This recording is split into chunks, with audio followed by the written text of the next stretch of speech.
पिछले जमाने का जिक्र है। किसी गांव में एक लोहार और उसका बेटा रहते थे। एक दिन बेटा अपने बाप से कहने लगा, अब्बा अब्बा मेरे लिए एक छुरी बनाओ जिसकी धार बहुत तेज हो। बाप ने कहा, बेटा छुरी भली ना कटारी, ये तो बताओ तुमने छुरी का करना क्या है। बेटे ने गोल मोल सा जवाब दिया, बस अब्बा मुझे छुरी चाहिए। आखिर बेटे के बेहद इसरार पर बाप ने लोहे की छुरी बना दी। जब बेटे के हाथ में हथियार आ गया तो वो शेर हो गया। लगा बाप को डराने धमकाने कि अब्बा फौरन राजकुमार के महल में जाओ और मेरे लिए राजकुमारी का रिश्ता मांगो। अगर नहीं मांगा तो मैं ये छुरी मारकर तेरा सर तन से जुदा कर दूंगा। लोहार बेचारा ये सुनकर थर-थर कांपने लगा। लड़के की आंखों में खून उतरा हुआ था। लोहार उस घड़ी को कोसने लगा जब उसने बेटे को छुरी बनाकर दी थी। अब सोचने लगा कि करूं तो क्या करूं। उधर कुआं इधर खाई। अगर राजा से रिश्ता मांगने गया तो राजा मुझे मार डालेगा और ना गया तो बेटा मुझे मार देगा। आखिर काफी सोच विचार के बाद उसने फैसला किया कि यूं मरने से बेहतर वहां मरना बेहतर है। चलो राजा के पास चलता हूँ, चाहे कत्ल ही क्यों ना हो जाऊं। बात तो हो जाएगी कि लोहार राजा से रिश्ता मांगने आया था। अपने बेटे के हाथों गुमनामी की मौत मरने से बेहतर है कि राजा के हाथों इज्जत से मशहूर होकर मर जाऊं। एक दिन लोहार हिम्मत करके राजा के पास पहुंचा और वहां जाकर अपने बेटे के लिए राजकुमारी का रिश्ता मांगा। ये सुनकर राजा के तन बदन में आग लग गई कि कमी होकर मेरी बेटी का रिश्ता मांगता है। दिल तो चाहा कि अभी जल्लाद को हुक्म देकर उसका सर तन से जुदा करवा दूं, लेकिन वजीर जरा समझदार था। राजा के कान में सरगोशी करते हुए कहने लगा, महाराज इसे मरवा दिया तो खामखा हंसी मजाक होगी, लोग बात का बतंगड़ बना देंगे, हम किस किस का मुंह बंद करेंगे। अकलमंदी यही है कि हम किसी तरह से इसे टाल दें, सांप मरे और लाठी भी ना टूटे। हम इससे ऐसा सवाल कर डालते हैं कि जिसका जवाब ये सारी जिंदगी भी ढूंढ नहीं पाएगा। अगर गुड़ देने से ये मर जाए तो जहर क्यों दीजिए। उसके बाद वजीर लोहार से मुखातिब होकर बोला, मियाँ लोहार, हम राजकुमारी का रिश्ता तुम्हारे बेटे से करने के लिए तैयार हैं, लेकिन उसके लिए हमारी एक शर्त है कि तुम्हारा बेटा कोई ऐसा काम करे जो आज से पहले ना किसी ने किया हो और ना किसी ने देखा हो। लोहार शर्त सुनकर वापस लौट पड़ा और अपने जिंदा बच जाने पर खुदा का लाख शुक्र अदा किया। घर आकर उसने अपने बेटे को ये बात बताई। दोनों बाप बेटे ने गाँव छोड़ने का इरादा किया और इस शर्त को पूरा करने के लिए सफर पर रवाना हो गए। चलते चलते एक घने जंगल में पहुंचे। क्या देखते हैं कि एक आदमी शरी यानी शीरस के दरख्त के नीचे बैठा है। जमीन पर चारों तरफ शरी के पीले पीले फूल बिखरे हैं। आदमी ने चूल्हे में अपनी टांग डाल रखी है और पैर में से तड़ा आग के शोले निकल रहे हैं। चूल्हे पर खोलते हुए तेल की कड़ाही रखी है और वो पकोड़े तल तल कर खा रहा है। लोहार और उसके बेटे ने जब ये अजीब मंजर देखा तो वो हैरान हो गए और एक दूसरे से कहने लगे, ये काम तो राजा ने कहीं न सुना होगा और न कहीं देखा होगा, चलो यही सीखते हैं। लोहार उस आदमी से मुखातिब होकर बोला, अल्लाह के बंदे, मेरे बेटे को अपना शागिर्द बना लो और उसे भी इस तरह से पकोड़े तलना सिखा दो। वो आदमी लोहार से बोला, मियाँ आगे चले जाओ, आगे मेरा उस्ताद बैठा है, वो तुम्हारे बेटे को शागिर्दी पर रख ले तो रख ले, मुझे शागिर्द बनाने की इजाजत नहीं है। यह सुनकर दोनों बाप बेटा आगे चले गए।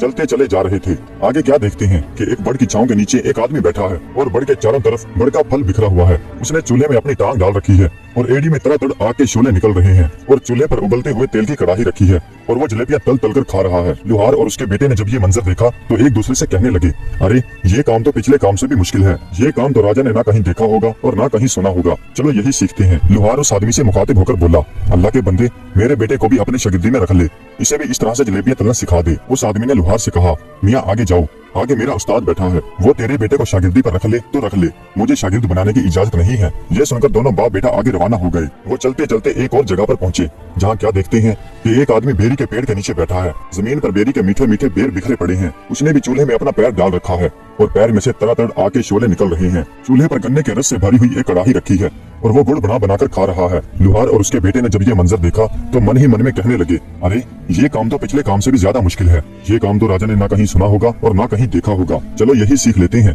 लोहार उस आदमी से मुखातिब होकर बोला, अल्लाह के नेक बंदे, मेरे बेटे को भी अपने शागिर्दी में रख लो, इसे भी इस तरह से गुड़ बनाना सिखा दो। वो बोला, ठीक है, मैं तेरे बेटे को अपना शागिर्द बना लेता हूँ, इसे अपने पास रख लेता हूँ, ये लो चाबियाँ। वो सामने एक कमरा है, उस कमरे का दरवाजा खोलो और अपने बेटे को कमरे में बिठाकर बाहर से दरवाजा बंद कर दो। लोहार ने उस आदमी की हिदायत पर अमल किया। जब बेटे को कमरे में बंद करके वापस जाने लगा तो उस आदमी ने लोहार से चाबियां वापस ले ली और लोहार से कहने लगा, अब 1 साल के बाद वापस आना। लोहार चाबियां देकर अपने घर वापस लौट गया। उधर लड़का कमरे में भूखा प्यासा बैठा था, इंतजार कर रहा था कि कोई आए और उसकी मदद करे, लेकिन पूरा दिन गुजर गया और उसकी मदद के लिए कोई न आया।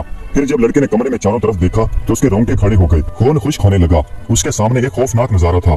कमरे के अंदर चारों तरफ इंसानी हड्डियां बिखरी पड़ी थी। लड़के ने सोचा, न जाने मुझसे पहले कितने ही लोग इस मौत के कमरे में अपनी जान दे चुके हैं और मेरा हाल भी उनसे कुछ मुख्तलिफ नहीं होगा। मैं और मेरा बाप उस बाहर बैठे आदमी के धोखे में आ गए। अब मुझे भी इन आदमियों की तरह यहाँ पर एड़ियां रगड़ रगड़ कर मरना पड़ेगा। एक रोज मेरी भी हड्डियां इन हड्डियों की तरह बिखरी पड़ी होंगी। ये सोचकर उसकी आंखों में आंसू आ गए और फूट फूट कर रोने लगा। जब रोने से दिल का गुबार निकल गया तो कमरे में एक कोने में जाकर बैठ गया। दिल ने कहा, जब तक सांस तब तक आस। लड़के ने जमीन पर पड़ी हुई एक बड़ी सी हड्डी उठाई जिसका सिरा छुरी से ज्यादा तेज और तीखा था और दीवार खोदना शुरू कर दी। दीवार से मिट्टी गिरती रही और गिरती रही। आखिर रात दिन की मेहनत रंग लाई। दीवार में इतना बड़ा सुराख हो गया था कि एक आदमी उसमें से निकल सकता है। जब लड़का उसमें से निकलकर दूसरी तरफ गया तो क्या देखता है कि एक और कमरा उसका मुंतजिर है। कमरा खूब सजा हुआ है, कीमती पर्दे लटक रहे हैं। कमरे में बहुत कीमती कालीन बिछा हुआ है। जाले के पर्दे के पीछे सांस लेते हुए किसी बहुत हसीन जिस्म का एहसास होता है। जो ही लोहार के लड़के ने पर्दा सरकाया तो उसकी आंखें खुली की खुली रह गई। क्या देखता है कि एक गदराए हुए गोरे रंग की मालिक एक बहुत खूबसूरत लड़की बिस्तर पर लेटी हुई सो रही है। जवानी की नींद में सांस लेते हुए उसका जिस्म मुसलसल हरकत में है। करवटों के बायस काले काले लंबे बाल उसके जिस्म से लिपटे हुए हैं। कुछ देर लड़का दीदे फाड़े उसे देखता रहा। उसी दौरान लड़की की आंख खुल गई। पहले तो लड़की अपने कमरे में अजनबी लड़के को देखकर डर गई और लड़का भी घबराया कि खुदा जाने क्या बला है। थोड़ी देर बाद जब दोनों मुत्तमीन हुए तो लड़की ने कहा, कोई बात नहीं, आजा मेरे पास आजा, यहाँ बिस्तर पर बैठ और मुझे बता कि तू कौन है और यहाँ कैसे पहुँचा। ये सुनकर लोहार के लड़के की हिम्मत बढ़ी। उसने अपनी सारी कथा कही। पहले तो लड़की ने उसे कुछ खाने के लिए दिया और फिर कहा, जो आदमी बाहर गुड़ निकाल कर खा रहा है और जिसने तुझे कमरे में बंद किया है वो आदमी मेरा बाप है। मैं भी जादूगरनी हूँ, तू फिक्र न कर, मैं तुझे जादू सिखाऊंगी। लड़की अपने बाप से 2 गुना ज्यादा आगे थी। बाप अगर 14 दर्जे पर था तो बेटी 16 दर्जे पर थी। लड़की ने लोहार के लड़के को जादू सिखाना शुरू कर दिया और उसके अलावा उसे तरह तरह के फल और लजीज खाने खिलाती। अच्छी से अच्छी उसे पोशाक पहनने के लिए देती। इसी तरह से एक बरस गुजर गया, लेकिन लोहार लड़के को लेने के लिए ना आया। उसने सोचा कि जब तक मेरा बेटा कामिल जादूगर नहीं बन जाता उसे लेने के लिए नहीं जाऊंगा। इस तरह वो लड़का साहिरा जादूगरनी से जादू सीखता रहा और एक दिन अपने जादू में माहिर हो गया। 2 बरस के बाद लोहार वापस आया। क्या देखता है कि वो आदमी उसी तरह बेरी के दरख्त के नीचे बैठा है। जमीन पर बेरी के मीठे मीठे बेर बिखरे पड़े हैं और उस आदमी ने अपनी टांग चूल्हे में डाल रखी है और पैर में से आग के शोले निकल रहे हैं और वो उसी तरह से गुड़ बना बनाकर खा रहा है। लोहार ने पूछा, अल्लाह के बंदे, मेरा बेटा कहाँ है? 2 साल पहले मैं उसे तेरी शागिर्दी में छोड़ गया था। वो आदमी कहने लगा, मैं तो 2 साल से यहीं पर बैठा हूँ और गुड़ बना बनाकर खा रहा हूँ। ना मुझे फुर्सत मिली और ना मैंने वहाँ जाकर देखा। तो अपने हाथ से अपने बेटे को कमरे में बंद करके बाहर से ताला लगा गया था। ये ले कुंजियां और अपने बेटे को जाकर देख ले। बाप ने सुना तो उसके चेहरे पर हवाइयां उड़ने लगी। एक रंग आता और एक रंग जाता था। ये सोचकर कि 2 साल बाद बेटे की हड्डियां ही मिले तो मिले, वरना जिंदा मिलना तो नामुमकिन है। गुड़ खाने के उस शकीन आदमी को दिल में गालियां देता हुआ लोहार दौड़ा दौड़ा उस कमरे की तरफ गया और ताले में चाबी घुमाई। लड़की के कानों में जब चाबी की आवाज पड़ी तो लड़के से कहने लगी, अगर मेरा बाप हुआ तो हम दोनों को मार डालेगा और अगर तेरा बाप हुआ तो हम बच जाएंगे। लोहार दरवाजा खोलकर अंदर कमरे में गया तो कमरा खाली था। दीवार के सुराख में से गुजरकर जब दूसरे कमरे में पहुंचा तो क्या देखता है, सामने कमरे पर मसेरी पर एक खूबसूरत लड़की और उसका लड़का बैठे हुए हैं। मारने वाले से जान बचाने वाला ज्यादा बड़ा है। अपने बेटे को जिंदा देखकर बाप की जान में जान आई। दौड़कर बेटे को बेअख्तियार सीने से लगा लिया और खुदा का लाख लाख शुक्र अदा किया। उसके बाद लड़के ने अपने बाप को लड़की का तारुफ करवाया। असल हकीकत से जब लोहार वाकिफ हुआ तो वो कांपता रह गया। उसने उसके बेटे की जान बचाने पर लड़की का शुक्रिया अदा किया। वो खूबसूरत जादूगरनी साहिरा कहने लगी, अब तुम दोनों के बचने की फकत एक ही आस है और वो ये कि ऐ लोहार, तू रोता पीटता और सिसकता हुआ बाहर मेरे बाप के पास जा और उनसे जाकर कह कि मेरा बेटा भूख प्यास से मर गया, तुमने उसे बाहर निकाला ही नहीं। आप मुझे इतनी इजाजत तो दे कि उसकी हड्डियों को किसी कपड़े में बांधकर ले जाऊं ताकि उसकी हड्डियों को दफन कर सकूं। लोहार रोता हुआ कमरे से बाहर निकला। जैसा लड़की ने समझाया था उसने वैसा ही किया। गुड़ बनाता और खाता हुआ वो आदमी बोला, हाँ हाँ हड्डियां ले जा, मैंने उनका क्या करना है। और उस बूढ़े जादूगर ने हड्डियां ले जाने के लिए एक बड़ी सी चादर भी फराहम कर दी। लोहार दोबारा कमरे में आया और लड़के की बताई गई हिदायत के मुताबिक अपने बेटे को चादर में छुपा लिया। जब बेटे को चादर में छुपाई कंधे पर उठाकर बाहर जाने लगा तो लड़की बोली, मेरी एक बात पल्ले से बांध लो, मैंने तुम्हारे लड़के को जो जादू सिखाया है उस जादू के जरिए रास्ते में ही कहीं कमाई करना शुरू न कर देना। अगर तुमने रास्ते में ही अमीर होना शुरू कर दिया तो मेरे बाप को पता चल जाएगा और फिर वो तुझे और तेरे बेटे को नहीं छोड़ेगा। खूबसूरत साहिरा कमरे में ही रही। लोहार ने उस लड़की से कहा कि बेटी तू भी हमारे साथ चल, अपने संगदिल और जालिम बाप से रिहाई हासिल कर। लेकिन लड़की ना मानी और कहने लगी कि इस तरह से हम तीनों ही पकड़े जाएंगे और वैसे भी अब मेरा जीना मरना यहीं पर है, यहाँ से भागकर मैं कहाँ जाऊंगी। लोहार अपने बेटे को कपड़े में लपेटे कंधे पर उठाए बाहर निकला। उसने चाबियों का गुच्छा दूर ही से जादूगर की तरफ फेंक दिया जो अभी तक बैठा गुड़ बना रहा था और साथ ही साथ खा रहा था। जादूगर ने उसकी तरफ कुछ ज्यादा ध्यान नहीं दिया, चाबियां उठाई और फिर से अपने काम में मसरूफ हो गया। जब लोहार सफर किए उस आदमी से कहीं दूर निकल आया तो उसने अपने कांधे से नीचे उतारा, फिर अपने बेटे को चादर से बाहर निकाला और दोनों ने खुदा का शुक्र अदा किया कि उन दोनों की जान बच गई। और फिर से बाप बेटों ने सफर का आगाज शुरू किया। वो चले जा रहे हैं और चले जा रहे हैं और चलते चलते जंगल से बाहर निकल आए। अब वो हरे भरे खेतों में पहुंच गए। एक जगह क्या देखते हैं कि रहड़ चल रहा है, बैल घूम रहा है और कुएं से पानी निकल रहा है। पास ही एक जमींदार खड़ा है। लोहार का लड़का अपने बाप से कहने लगा, अब्बा मैं तुम्हें एक जादू दिखाता हूँ, मैं एक मंत्र पढ़ूंगा और बैल बन जाऊंगा, तुम मुझे जमींदार को बेच देना, लेकिन याद रखना मेरा रस्सा उतार लेना, उसे साथ मत देना। लड़के ने कुछ पढ़ा और फिर बैल बन गया और फिर दोनों चलते चलते जमींदार के पास पहुंचे। जमींदार ने इस कदर खूबसूरत और पला हुआ बैल देखा तो कहने लगा, बाबा जी क्या तुमने बैल को बेचना है? लोहार ने कहा, हाँ बेचना है। जमींदार ने पूछा, क्या लोगे? लोहार ने कहा 5.25 रुपए। जमींदार को सोच में डूबे हुए देखकर लोहार बोला, मेरा बैल बहुत अच्छा है, अगर तुझे यकीन न आए तो इसे हल में जोड़कर देख ले। जमींदार ने बैल को रहट में जोड़ा। बैल खूब पानी निकालने लगा, उसके पहले वाले बैल से भी कहीं ज्यादा। जमींदार बैल को देखकर राजी हो गया और उसे खरीदने के लिए भी मान गया। लोहार कहने लगा, लेकिन मैंने अपना रस्सा नहीं देना। जमींदार बोला, कोई बात नहीं, तुम अपना रस्सा उतार लो, मैं खुद ही अपना नया रस्सा डाल लूंगा। जमींदार ने 5.25 रुपए दिए और वो बैल खरीद लिया। जब लोहार चलते चलते काफी दूर निकल गया तो बैल ने अपना रुख मोड़ा और भाग खड़ा हुआ। सीधा लोहार के पास पहुंचा और वहां जाकर फिर लड़का बन गया। जमींदार बेचारा हाथ में डंडा पकड़े भागा भागा दौड़ा दौड़ा और हाँफता हुआ लोहार के पास आया और कहने लगा, बाबा तुमने मेरा बैल तो नहीं देखा? लोहार बोला, बैल तो मैं अभी अभी तुम्हारे हवाले करके आया हूँ, बैल कहाँ है? बेचारे जमींदार के वहमो ख्याल में भी नहीं आ सकता था कि उस बूढ़े लोहार के साथ जो लड़का जा रहा है वही उसका भागा हुआ बैल है। जमींदार वापस लौट गया। लोहार और उसके लड़के ने लड़की की दी गई हिदायत पर अमल नहीं किया और रास्ते ही में कमाई करना शुरू कर दी।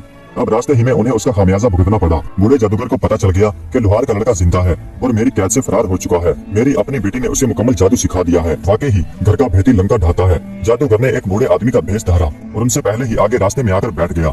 लोहार के लड़के को क्योंकि पहले ही कामयाबी मिली थी, इसलिए उसने फिर से लालच किया और इस बार ऊंट बनने का सोचा। अब्बा, इस बार तुम मेरे बदले पूरे 9 रुपये मांगना और 1 रुपया भी कम मत करना, और याद रहे मेरे साथ नकेल मत देना। इतना कहकर लड़के ने मंत्र पढ़ा और ऊंट बन गया। लोहार उस ऊंट का रस्सा पकड़े पकड़े चलता चलता उस जादूगर के पास पहुंच गया जो फकीर का भेष बदले उनका इंतजार कर रहा था। फकीर ने लोहार से पूछा, बाबा जी क्या ऊंट बेचना है? फकीर ने लोहार के दिल की कही थी। उसने खुश होकर कहा, हाँ बेचना है। फकीर ने कहा, क्या लोगे? लोहार ने कहा, 9 रुपये। फकीर ने फौरन 9 रुपये निकाले और लोहार की हथेली पर रख दिए। अब लोहार को याद आया और बोला, मैंने ऊंट के साथ नकेल नहीं देनी। फकीर भी जादूगर था और राजदार था, नकेल के भेद और अहमियत से वाकिफ था और बोला, मैंने तुम्हें मुंह मांगी कीमत दी है और नकेल ऊंट के साथ ही खरीदा है, इसलिए नकेल तो तुम्हें देनी पड़ेगी। गर्ज उनके बीच इतनी बहस और इतनी तू मैं हुई कि राह चलते मुसाफिर रुक गए और इर्द गिर्द खेतों में काम करते हुए किसान भागे भागे आए और वहाँ पर जमा हो गए। फकीर ने लोगों से मुखातिब होते हुए कहा, लोगों, खुदा लगती कहो, क्या तुमने आज तक ये सुना है कि कोई जानवर बिक जाए और बेचने वाला जानवर बेचने के बाद उसके गले से रस्सा उतार ले? देखो देखो, ये आदमी मुझे पूरी कीमत पर ऊंट बेचने के बाद ये नकेल वापस लेने पर झगड़ा कर रहा है। फकीर की बात में वजन था।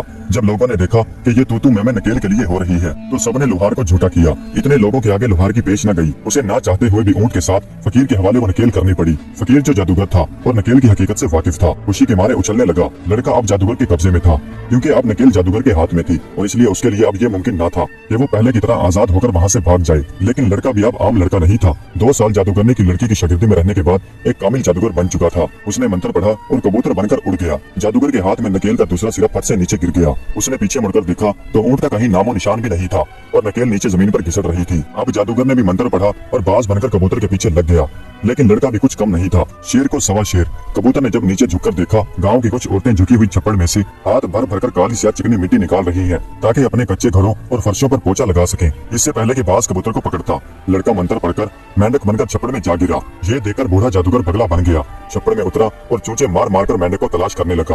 एक गाँव की खूबसूरत गोरी लड़की भी अपने लंबे लंबे हाथों से मिट्टी निकाल रही थी। लड़के ने फिर से मंत्र पढ़ा और मेंढक से छल्ला बनकर लड़की की उंगली में चला गया। बगला भगत यानी जादूगर अब उसकी छोटी उंगली से छल्ला निकालने से तो रहा। थोड़ी देर बाद औरतें मिट्टी बर्तनों में डालकर अपने घरों की तरफ चल पड़ी। जैसे ही लड़की अपने घर पहुंची, जादूगर बगले से फकीर बन गया और सदा लगाते हुए उनके घर पर जा पहुंचा। लड़की छन्ने में आटा डाले दरवाजे पर आई। जादूगर बोला, बेटी मैंने आटा नहीं लेना, मैंने तो वो छल्ला लेना है जो तुम्हारे दाएं हाथ की छोटी उंगली में है। ये बात सुनकर लड़की को गुस्सा आ गया। तू कौन होता है मुझसे ये छल्ला मांगने वाला? जब ये तकरार लड़की की माँ के कानों में पड़ी तो वो भी दरवाजे पर आ गई। अब जो माँ को असल बात पता चली तो वो लड़की से बहुत खफा हुई। माँ शकी मजाज औरत थी। लड़की से कहने लगी, तू तो छप्पर से मिट्टी लेने गई थी, ये छोटी उंगली में छल्ला कहाँ से पहनवा कर आ गई? बता तेरे किस यार ने ये छल्ला दिया? इसे फौरन उतार और फेंक। हाँ लेने दे तेरे बाप को, सब बताती हूँ। इससे पहले कि तू कोई चांद चढ़ाए कर देती हूँ तेरे हाथ पीले। लड़की बेचारी अजीब मुसीबत में फंस गई थी। उसने अपनी छोटी उंगली से छल्ला निकालकर फेंक दिया। फकीर इसी इंतजार में छल्ले पर आंख रखे खड़ा था। उसने छल्ला पकड़ने के लिए हाथ आगे बढ़ाया। लड़का फिर छल्ले से कबूतर बनकर उड़ गया और जादूगर बाज बनकर उसके पीछे लग गया। आखिर राजा का महल आ गया। दोनों उसके ऊपर उड़ रहे थे। राजा कचहरी लगाए बैठा था। इससे पहले कि बाज कबूतर को पकड़ता, लड़का कबूतर से सोने की तार बन गया और बादशाह के ताज में जाकर गिर गया कि यहाँ से तो बाज मुझे नहीं निकाल सकेगा। जादूगर फिर बाज से फकीर बन गया और बादशाह के सामने आकर सदा लगाई। राजा ने कहा, मांग, क्या मांगता है? फकीर ने कहा, राजा तेरे ताज के अंदर जो सोने का तार है वो मुझे दे दे। ये बात सुनकर राजा को बहुत हैरत हुई कि मेरे ताज में सोने का तार कहाँ से आया। ये सोचकर उसने एक हाथ ऊपर उठाया कि ताज में हाथ डालकर देखे तो सही। जो ही राजा ने ताज में हाथ डाला और राजा के हाथ में आते ही तस्वीर बनकर टूट गया और जमीन पर बिखर गया। फकीर फौरन मुर्गा बनकर उन्हें चुगने लगा और लड़का देखते ही देखते मोतियों से बिल्ला बनकर उसने मुर्गे को पकड़कर दबोच लिया और वहीं पर मार दिया। राजा दम बखुद हैरान परेशान ये सब कुछ देख रहा था। हैरत से उसकी आंखें फटी जा रही थी। ऐसा मंजर राजा ने कभी अपनी आंखों से नहीं देखा था। उधर मुर्गे को मारने के बाद लड़का अपनी असल हालत में वापस आ गया था और आगे बढ़कर राजा के रूबरू आदाब बजा लाया। राजा जो अभी तक हैरत में डूबा हुआ था बामुश्किल ही बोला, ये सब क्या माजरा है। लड़के ने कहा, महाराज बताइए, क्या आज से पहले आपने ये सब देखा या सुना। राजा हैरत से मुंह में उंगलियां दबाए हुए बोला, नहीं कभी नहीं। इस पर लड़के ने कहा, महाराज आप अपना मुआहदा याद कीजिए जो आपने मेरे बाप से किया था। मैं उसी लोहार का लड़का हूँ। मैंने भरी कचहरी में इतने लोगों के सामने आपकी शर्त पूरी कर दी है। अब आप अपना वादा पूरा कीजिए और मुझे राजकुमारी का रिश्ता दीजिए। राजा के पास अब कोई रास्ता नहीं रहा था। उसे मजबूरन हाँ करना पड़ी और अपनी बेटी का रिश्ता उसे देना पड़ा। चंद रोज बाद लोहार अपने लड़के को सजाए घोड़ी पर बिठाए बारात लेकर राजा के महल में आ गया। धूमधाम से शादी हुई। लोहार का लड़का बादशाह का दामाद बन गया। चूँकि राजा का कोई बेटा नहीं था इसलिए राजा ने लोहार के बेटे को ही अपना वलीअहद बना लिया। चंद सालों बाद जब राजा मर गया तो लोहार का लड़का तख्त पर बैठा और निहायत आन बान से हुकूमत करने लगा। प्यारे दोस्तों, उम्मीद करता हूँ कि आज की ये वीडियो आपको पसंद आई होगी। अगर वीडियो अच्छी लगी हो तो कमेंट्स में अपनी राय का इजहार जरूर कीजिएगा। हमारे चैनल को सब्सक्राइब कर दीजिएगा। वीडियो देखने का बहुत बहुत शुक्रिया।